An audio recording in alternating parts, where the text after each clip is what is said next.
కృపాంజలి కార్యక్రమానికి ప్రేమతో మనం ఆహ్వానిస్తున్నాం. ఈ కార్యక్రమంలో ప్రత్యేకంగా జీవిత పాఠశాల అనే అంశంలో భక్తుడైన యోసేపు యొక్క జీవిత చరిత్రను మనం అధ్యయనం చేస్తున్నాం. జీవితంలో నేర్చుకోవాల్సిన పాఠాలు ఎన్నో. మనిషి చాలా కఠినమైన నిర్ణయాలు తీసుకుంటాడు, కానీ ఆ నిర్ణయాల మీద ఆఖరి వరకు నిలబడగలడా? కష్టమే. కొన్ని నిర్ణయాలు దేవుని చిత్తంలో ఇమడడానికి తీవ్రంగా వ్యతిరేకించేవిగా ఉంటాయి.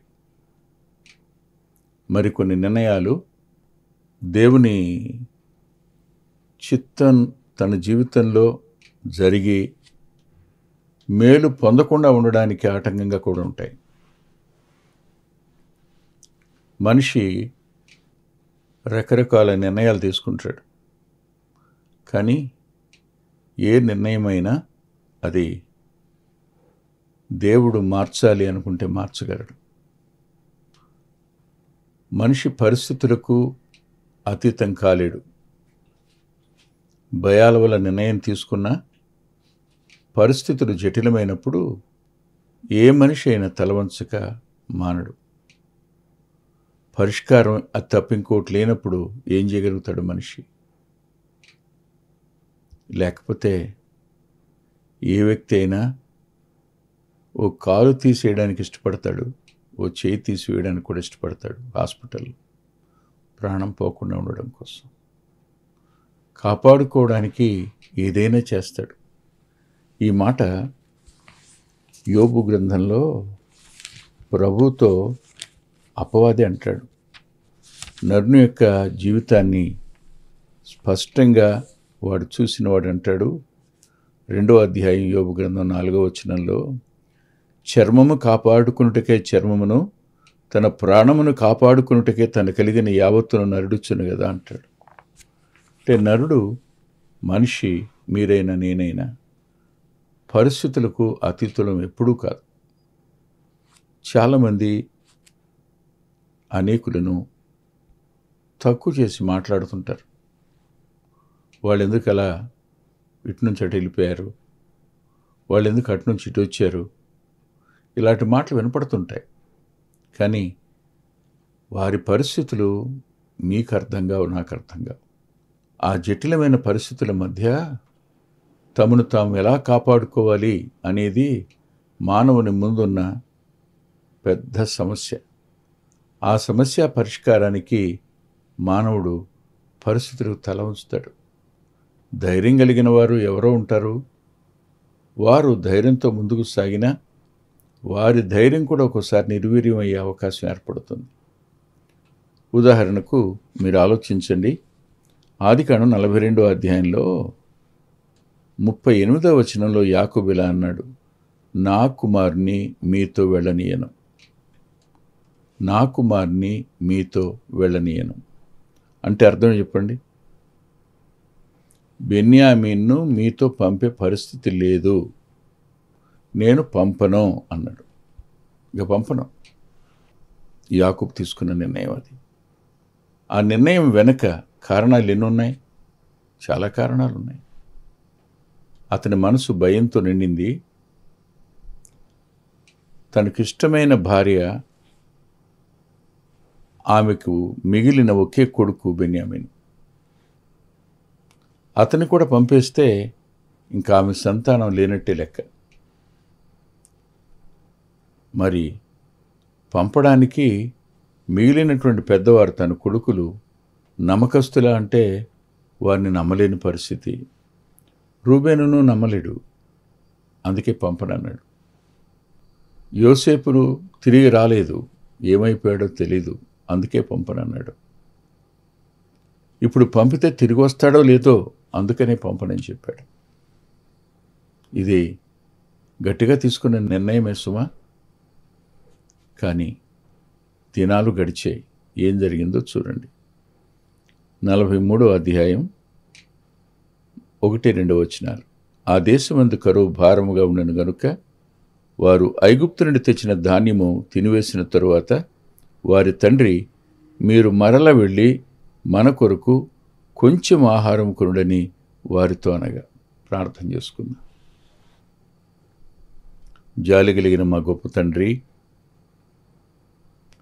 ఈ వాక్యాన్ని మేము అధ్యయనం చేయడానికి, ఈ వాక్యంలో నుంచి కొన్ని పాఠాలు నేర్చుకోవడానికి ఈ దినాన్న మీ వాక్యాన్ని మాకు ఇవ్వండి. మీరు మా మీద జాలి పడితే, మీరు మా మీద దయ చూపిస్తే వింటున్న మా ప్రియులు మేలు పొందుతారు, మాట్లాడుతున్న నీ దాసుడు కూడా మేలు పొందుతాడు. కేవలం వట్టి మాటలు వారి అంతరంగాలకు ఆదరణనివ్వలేవు, క్షేమాన్ని ఇవ్వలేవు, వారు నడవడానికి త్రోవ చూపించలేవు. కనికరం చూపించండి, సహాయపడండి. మా ప్రియులైన వారు వాక్యం వినడానికి కూడుకుని ఉన్నారు. ఆ కుటుంబాల యొక్క అవసరతను మీకు సమృద్ధిలో తీర్చండి. వారు మీ కొరకు నమ్మకంగా జీవించేటువంటి కృపనిమ్మని మీ దయగలిగిన హస్తాలకు మాట్లాడుతున్న నన్ను, వింటున్న మా ప్రియులను అప్పగించుకుంటూ యేసుక్రీస్తు ప్రభు వారి పేరిట ప్రార్థిస్తున్నాం తండ్రి. నిర్ణయం సడలడం ఆరంభమైంది. నిర్ణయం సడలిపోయే రోజులు వస్తాయి. ఆ దేశమందు కరువు భారముగా ఉండెను గనుక మనిషిని ఆకలి ఎంత పనైనా చేయిస్తుంది. అవసరత మనిషిని లొంగదీస్తుంది. దీనికి ఎవరు అతీతులు కాదు, ఎవరు అతీతులు కాదు. ఆలోచించండి. మీరు వెళ్ళి మన కొరకు ఆహారం కొనితండి అని, కొంచెం ఆహారం కొనితండి అని వారితో అన్నాడు. ఆ మనుష్యుడు మీ తమ్ముడు మీతోనే ఉంటే గాని మీరు నా ముఖము చూడకూడదని మాతో గట్టిగా చెప్పాను. కాబట్టి నీవు మా తమ్ముని మాతో కూడా పంపినడలా మేము వెళ్ళి నీ కొరకు ఆహారం కొందుము. నీవు వాణ్ణి పంపనొల్లనెడలా మేము వెళ్ళాం. ఆ మనుష్యుడు మీ తమ్ముడు మీతో లేనియడలా మీరు నా ముఖము చూడకూడదని మాతో చెప్పినాను. అందుకు ఇశ్రాయేలు, మీకు ఇంకొక సహోదరుడు కలడని మీరు ఆ మనుషునితో చెప్పి నాకు ఇంత శ్రమ కలుగు చేయనేలా అన్నాడు. వాళ్ళన్నారు, ఆ మనుషుడు మీ తండ్రి ఇంకా సజీవుడుగా ఉన్నాడా, మీకు సహోదరుడు ఉన్నాడా అని మమ్మను గురిచియు మా బంధువులను గురిచియు ఖండితముగా అడిగినప్పుడు మేము ఆ ప్రశ్నకు తగినట్టు అతనికి వాస్తవము తెలియచెప్పితిమి. మీ సహోదరుని తీసుకొని రండని అతడు చెప్పునని మాకెట్టు తెలియను అన్నాడు. అప్పుడు అన్నాడు, ఆ చిన్నవాణిని నాతో కూడా పంపు, మేము లేచి వెడతాం. అప్పుడు మేమే కాదు, నీవును మా పిల్లలను చావుకు బ్రతుకుతాము. నేను అతని గురించి పూట పడతాను, నీవు అతని గురించి నన్ను అడగవలను. నేను అతని తిరిగి నీ ఎద్దుకు తీసుకుని వచ్చి నీ ఎదుట నిలబెట్టనేడలా ఆ నింద నా మీద ఎల్లప్పుడు ఉండునుగాక. మాకు తడువు కాకపోయినడలా ఈ పాటికి రెండవ మారు తిరిగి వచ్చిందన్నాడు. అప్పుడు యాకోబు గారు, సరే అయితే వెళ్ళండి అని ఆ దేశంలో దొరికే ప్రశస్తమైన వాటిని తీసుకుని వెళ్ళండి. మీరు పోయినసారి కొని తెచ్చినటువంటి ధాన్యానికి సంబంధించిన రోకలు గోను సంచులోనే ఉన్నాయి కదా, ఆ రోకల్ని పట్టుకెళ్ళి ఇచ్చేయండి. ఆ రోకలతో పాటు కొనడానికి కూడా రోకలు పట్టుకెళ్ళండి అన్నాడు. ఇక్కడే 1-2 నిమిషాలు ఆగి ఆలోచిద్దాం. నిర్ణయం గట్టిది, నిర్ణయం బలమైంది, నిర్ణయం భయాలలో నుండి పుట్టింది. యోసేపు లేడు, షిమియోను లేడు, ఇప్పుడు 10 మందే ఉన్నారింట. మీరు బెన్యామీను కూడా తీసుకొని పోతారు, బెన్యామీను కూడా ఉండడేమో. నన్ను పుత్రహీనునిగా చేర్చున్నారు మీరంటాడు. ఇలా అన్నవాడు ఇప్పుడు ఆ కొడుకును పంపడానికి సమ్మతించాడు. తప్పల, వెళ్ళక తప్పల. దేవుడు తన చిత్తంలో యాకోబు కుటుంబాన్ని అమర్చడానికి యాకోబు తన నిర్ణయాన్ని మార్చుకోవాల్సి వచ్చింది. ఖచ్చితంగా మన నిర్ణయాలు కొన్నిసార్లు దేవుని చిత్తానికి వ్యతిరేకంగా ఉన్నప్పుడు మార్చుకోవాల్సిన అవసరం ఉంది. పరిస్థితులు ప్రతికూలమైనప్పుడు మన నిర్ణయాలను విడిచిపెట్టవలసి వస్తుంది. ప్రజలు ప్రతికూలమైనప్పుడు మన నిర్ణయాలను విడిచిపెట్టవలసి వస్తుంది. భయాలు, అవసరత ఇవన్నీ కలగలిపి మన మీద దాడి చేసినప్పుడు మన నిర్ణయాన్ని మార్చుకోవాల్సిన అవసరం ఏర్పడుతుంది. యాకోబు తన నిర్ణయాన్ని మార్చుకున్నాడు. నేను 1-2 సంభవాలు మీ ముందు ఉంచుతాను, జీవిత పాఠశాలలో మనం నేర్చుకోదగినవి. అది యారోబాము జీవితంలో జరిగింది. సొలొమోను కుమారుడైన రెహబాము కాలంలో యారోబామును ఇశ్రాయేలీల 10 గోత్రాల మీద రాజుగా దేవుడు నియమించినప్పుడు అతడు వాళ్ళు ఎక్కడ యెరూషలేముకి వెళ్ళిపోతారో వారు వెళ్ళి మళ్ళా తిరిగి దావీదు సంతానాన్ని కోరుకుంటారో అని భయం చొప్పున అతడు దేశాన్ని దేవునికి విరుద్ధమైనటువంటి వాటిని నెలకొల్పి వాటిని ఆరాధించేట్టుగా చేసి ప్రజలందరినీ యెరూషలేము వైపు, యూదా వైపు వెళ్లకుండా ఆపాడు. చరిత్రలో యారోబాము జీవం గల దేవునికి విరోధంగా చేసిన కార్యాలు ఎన్నో. దేవుని దగ్గరికి రావడానికి, ప్రవక్త దగ్గరికి రావడానికి ఏమాత్రం ఇష్టం లేనివాడు అతను. దేవునికి సంపూర్ణంగా దూరమైపోయి ప్రజలందరినీ దూరం చేసినవాడు అతను. ప్రవక్తలను ఇష్టపడేవాడు కూడా కాదు. కానీ ఒకానొక దినం రానే వచ్చింది. ఆ దినం వచ్చినప్పుడు దయచేసి చూడండి, రాజులు మొదటి గ్రంథం 14వ అధ్యాయం 1వ వచనం. ఆ కాలమున యారోబాము కుమారుడైన అబియా కాయిలా పడగా. యారోబాముకున్న కొడుకు అబియా. కొన్నిసార్లు ఆశ్చర్యం కలుగుతుంది. అదేమిటంటే, ఇంత చెడ్డ తండ్రికి అంత మంచి కుమారుడు పుట్టాడేమిటని. అంతే, కొన్నిసార్లు మంచి తల్లిదండ్రులకు చెడ్డ పిల్లలు పుడతారు, చెడ్డ తల్లిదండ్రులకు మంచి పిల్లలు పుడతారు. మనకు తెలియదు. అది ఆయన సార్వభౌమ చిత్తం. అంతే. ఈ గోత్రంలో మంచిగా పాతిపెట్టబడిన వ్యక్తి అతను ఒకడే. ఎందుకు అంటున్నానంటే 13వ వచనం చూడండి. ఇశ్రాయేలు దేవుడు యెహోవా యారోబాము సంబంధంలో ఇతనియందు మాత్రమే అనుకూలమైన దాన్ని కనుగొనిన గనుక యారోబాము సంతతిలో ఇతడు మాత్రమే సమాధికి వచ్చును. తన తండ్రి దేవుని దృష్టికి ప్రతికూలుడు, శత్రువుగా భావించబడినవాడు. కానీ అతని కడుపున పుట్టిన అబియా మాత్రం దేవునికి అనుకూలుడు. అనుకూలుడైన వాడు ముందు మరణించిపోయే పరిస్థితులు కాయిలా పడ్డాడు. దేవునికి ఇష్టమైన వాడు రోగగ్రస్తుడు కావడం, అతడి తండ్రి ఆరోగ్యంగా ఉండడం, ఇది ఎంతైనా దుఃఖకరం. దేవుడు ఆయన ఆరాధనా స్థలం, ఆయన ప్రత్యక్ష గుడారం ఉన్న షిలోహు, ఇప్పుడు దేవాలయం కూడా కట్టబడింది. షిలోహులో ఇంకా ప్రవక్తలు ఉన్నారు. వాళ్ళ దగ్గరికి తన భార్యను పంపడం అనేది ఎందుకొరకు? తన కుమారుడు కాయిలా పడితే అతడు చనిపోతాడా బ్రతుకుతాడా అనేది.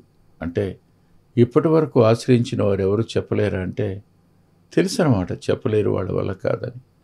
కానీ ప్రజలను గుడితనంలోనికి నడిపించడానికి అపవాది వాడుకున్న సాధనం యారోబం. సరిగ్గా అతడు తన భార్యను పిలిచి ఇలా అన్నాడు, నీవు లేచి యారోబాం భార్యని తెలియకుండా మారువేషం వేసుకొని షిలోహునకు పొమ్ము, ఈ జనుల మీద నేను రాజునగునని నాకు సమాచారం తెలియచెప్పిన ప్రవక్త అహియా అక్కడ ఉన్నాడు. కాబట్టి నువ్వు 10 రొట్టెలు అప్పములు ఒక నీళ్ళబుడ్డి తేనె చేత పట్టుకుని అతన్ని దర్శించుమో, బిడ్డ ఏమోనో అతను చెప్తాడంటాడు. యాకోబు శ్రేష్ఠ వస్తువులను పంపించాడు యోసేపు దగ్గరికి. ఇష్టం లేని పరిస్థితుల మధ్య, యోసేపు అని తెలియదు కదా, ఐగుప్తు అధికారిగా మాత్రమే అప్పటి వరకు తెలుసు. యారోబాం కూడా దేవుని ప్రవక్తలను దూరంగా ఉంచినవాడు. ఆ ప్రవక్తకు ఇచ్చి మరీ కొన్ని బహుమానాలు ఇచ్చి పంపించి నువ్వు కనుక్కొని రాపో అంటాడు. అంటే ఎంత తగల ఎగరేసి దేవునికి విరోధిగా ఉన్నా అతన్ని కూడా తల వంచడానికి దేవుడు సమర్థుడు. లేకపోతే సౌలు మారడం ఏంటి? అనేక మంది ప్రభువును అంగీకరించిన వారు మారడం అనేది చిన్న విషయమా? కాదు కదా. పరిస్థితులు మనిషిని దేవుని చిత్తంలోనికి తేవడానికి కొన్నిసార్లు ఉపయోగపడతాయి. దేవుని చిత్తం తెలుసుకోవడానికి ఉపయోగపడతాయి. అబియా విషయంలో దేవుని చిత్తం ఏదో తెలుసుకోవడం కొరకు యారోబాము తలను కాయిలా పడిన పరిస్థితి వంచింది. ఆలోచించండి ఒకసారి. అంటే మనిషి పరిస్థితులకు ఎప్పుడూ అతీతుడు కాడు. ఇంతెందుకు, రాజులు 2వ గ్రంథం చూడండి, అందులో 5వ అధ్యాయం. సిరియా రాజు సైన్యాధిపతి నయమాను ఒకడుండెను. అతని చేత యెహోవా సిరియా దేశములకు జయము కలుగు చేసి ఉండెను గనుక అతడు తన యజమాని దృష్టి ఘనుడై దయ పొందిన వాడయ్యను. అతడు మహాపరాక్రమశాలి ఉండను గాని అతడు కుష్ఠరోగి. సిరియన్లు గుంపులు గుంపులుగా బయలుదేరి ఇశ్రాయేలు దేశం మీదకు పోయి ఉండిరి. వారు అచ్చటి నుండి ఒక చిన్నదాన్ని చెరకొని తేగా అది నయమాను భార్యకు పరిచారం చేయొచ్చుండెను. గుంపులు గుంపులుగా సిరియన్లు వచ్చి ఇశ్రాయేల్ దేశం మీద దాడి చేసి అక్కడి నుంచి కొల్ల సొమ్ము, ఆడపిల్లల్ని వీళ్ళని పట్టుకొని పోయినటువంటి దినాలు.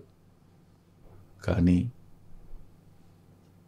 నయమాను భార్యకు ఇశ్రాయేలు చిన్నది ఇక్కడి నుంచి కొనుపోబడింది. తన యజమానికి ఉన్న రోగాన్ని ఆ దేవుడు తప్ప ఇంకెవరూ బాగు చేయలేరు అని తెలుసు కనుక ఆమె ఆ సమాచారం నయమాను భార్యకి చెప్పింది. సహోదరుడు లేకుండా ఐగుప్తుకు వెళ్ళడం మా వల్ల కాదు అని యోధా చెప్పాడు. యారోబాం చెప్పాడు తన భార్యతో, అతను తప్ప ఇంకెవరూ చెప్పేవాళ్ళు లేరు, బయలుదేరి షిలోకి వెళ్ళు అహియాకి అని. ఇప్పుడు నయమాను భార్య నయమానును ఇశ్రాయేలు దేశం వెళ్ళండి అని చెప్తుంది. అతడు కూడా చాలా వెంట పెట్టుకుని వచ్చాడు. 5వ వచనంలో ఉంటుంది, 20 మణుగుల వెండి, 1,20,000 రూపాయల బంగారం, 10 దుస్తులు తీసుకుని బయలుదేరి వచ్చాడు. ఈ 3 సందర్భాల్లో వాళ్ళు వెళ్ళే చోటికి ఆ వెళ్ళే వ్యక్తికి ఇవ్వడానికి బహుమానాలను వెంట పెట్టుకుని వెళ్ళారు. కారణం కరువులో బ్రతకడానికి. కాయిలా పడిన బిడ్డ బతుకుతాడేమోనని అబియా కోసం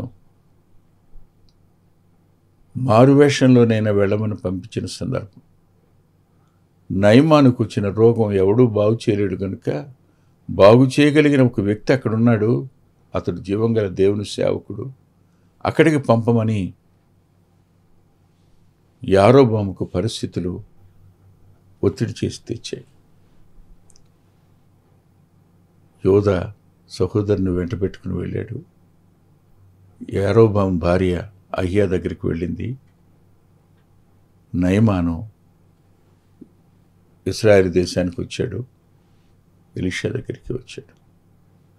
ఈ 3 పరిస్థితులు మనం జీవిత పాఠశాలలో నేర్చుకున్నప్పుడు మనం వెళ్ళకూడదు అనుకున్న చోటికి వెళ్ళవలసిన పరిస్థితులు వస్తాయి. నేను రాను అని చెప్పిన చోట తల ఉంచుకోవాల్సిన పరిస్థితులు వస్తాయి. నేను ఎట్టి పరిస్థితులు అంగీకరించను అన్న చోట తల ఉంచుకొని అంగీకరించవలసిన పరిస్థితులు వస్తాయి. ప్రభువును అంగీకరించనని కరువుకైనా ప్రభువే పరిష్కారం, కాయిలా పడినవాడికైనా ప్రభువే పరిష్కారం, చివరికి రోగానికైనా పాప రోగానికి ఆయన ఒక్కడే పరిష్కారం. ఆయన దగ్గరికి పరిస్థితుల ద్వారా ఆయన తీసుకుని వచ్చేటువంటి దేవుడు. ఆయన యందు విశ్వాసం ఉంచితే ఆయన రక్తం ప్రతి పాపాన్ని కడుగుతుంది. రేపటి నిత్యమైన నష్టం నుంచి, నాశనం నుంచి కాపాడే శక్తివంతుడైన దేవుడు. తల్ల ఉంచండి, ప్రార్థన చేసుకుందాం. ప్రేమగల మా ప్రియ తండ్రి, పరిశుద్ధుడైన గొప్ప దేవ, కొద్ది మాటలు చెప్పడానికి నీ దాసులకు మీరు ఇచ్చిన కృప కొరకు కృతజ్ఞత చెల్లిస్తున్నాం. ఏమిచ్చినా నీ రుణాన్ని మేము తీర్చుకోలేం.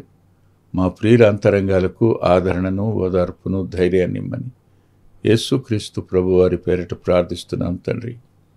ఆమేన్. ప్రభు చిత్తమైతే వచ్చే వారం కలుసుకుందాం. అద్భుతమైన పుస్తకాలు అందుబాటులో ఉన్నాయి. అందులో అంత్యోక్ మినిస్ట్రీస్ నుంచి ప్రచురితమైన మీ ఆత్మీయ క్షేమానికి మేలు కలుగు చేసే పుస్తకాలు, మీ ఆత్మలను దేవుని కొరకై ఉజ్జీవింపచేసే పుస్తకాలు, ప్రభువులాగా జీవించడానికి ప్రేరేపించే పుస్తకాలను దైవాత్మ సహాయంతో వ్రాయటం జరిగింది. పిల్లల కొరకై చిత్రీకరించబడిన 5 DVDలు అందుబాటులో ఉన్నాయి. ప్రతి DVD పిల్లలను దేవుని కొరకు ఎంతగానో విశ్వాసాన్ని పెంపొందింపజేసేవిగాను, ఆసక్తిని కలిగించేవిగాను, ఆత్మలో ప్రభువుని హత్తుకునేట్టు చేసేవిగాను ఉన్నాయి. ఈ మధ్యన వెలువడినటువంటి ఆ DVD సాధనం, అది మీ పిల్లలకు ఎంతైనా మేలు చేస్తుంది. ఆ పాటలను మీరు చూస్తున్నారు. వాటన్నిటినీ మీరు పొంది ఆత్మీయంగా మేలు పొందాలని ఒక దైవ సేవకునిగా మీకు మనవి చేస్తున్నాను. 6వ పిల్లల DVD సమయం అందుబాటులో ఉంది. 5 చూసిన వారు 6వది కూడా మీ పిల్లలకు చూపించి మీరు చూచి అంతరంగంలో దేవుని స్తుతిస్తారని నమ్ముతున్నాను. తప్పకుండా ఈ DVDలు తీసుకోండి. 2018వ సంవత్సరం తెలుగు VBS DVD దాహం, పిల్లల ఆత్మీయ క్షేమం కోసం 10 పాటలతో దృశ్యరూపకంగా దీన్ని తయారు చేయడం జరిగింది. తప్పనిసరిగా ఈ DVD తీసుకోండి. పిల్లలకు వీటిని పరిచయం చేయండి. ఈ పాటలు మీ పిల్లలకు నేర్పండి. మీ సండే స్కూల్లో ఈ పాటలు నేర్పడం మర్చిపోకండి. నూతనంగా వచ్చిన పిల్లల DVD ఐక్యత అనే టైటిల్ పెడదామనుకున్నాం, కానీ కలిసి ఉందాం అనేటువంటి టైటిల్ని పెట్టడం జరిగింది. కలిసి ఉందాం, అది పిల్లలకు ఎంతో ప్రయోజనకరమైన DVD. దానిని మీరు పొంది మీ పిల్లల ఆత్మీయ క్షేమాన్ని ఖచ్చితంగా చూస్తారని నేను నమ్ముతున్నాను.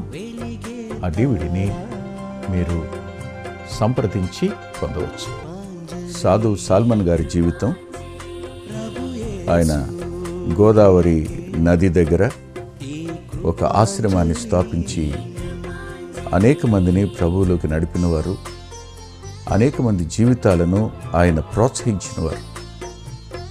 ఎంతో ప్రోత్సాహకరమైన ఈ జీవితాన్ని చదివి మీరు తప్పకుండా ఆత్మీయమైన మేలు పొందుతారు. ఎంతో దిద్దుబాటు ఈ పుస్తకం మూలకంగా జరుగుతుంది. తప్పకుండా చదవండి.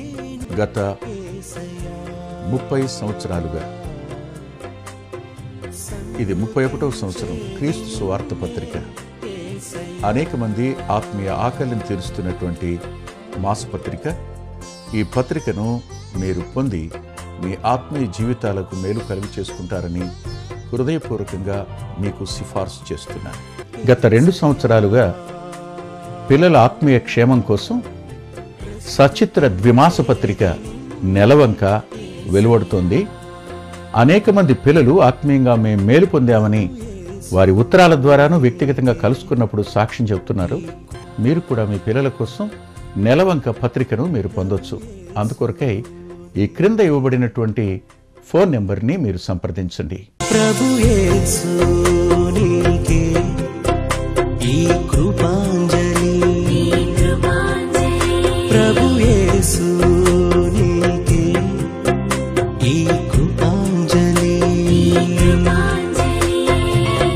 వీచే గాలి, కూసే పక్షి, ఊగే కుంభ, వెలిగే తారా, సన్నుతించేది నిన్నే. మా చిరునామా కృపాంజలి, బ్రదర్ పిల్లా వెంకటరత్నం, రామచంద్రపురం రోడ్, గుడివాడ, కృష్ణా జిల్లా, Andhra Pradesh. Our address Krupanjali, brother Pilla Venkataratnam, Ramachandrapuram road, Gudivada, Krishna district, Andhra Pradesh. Phone number 9490504299 9490504299. రాలేవుగా కురిసే మంచు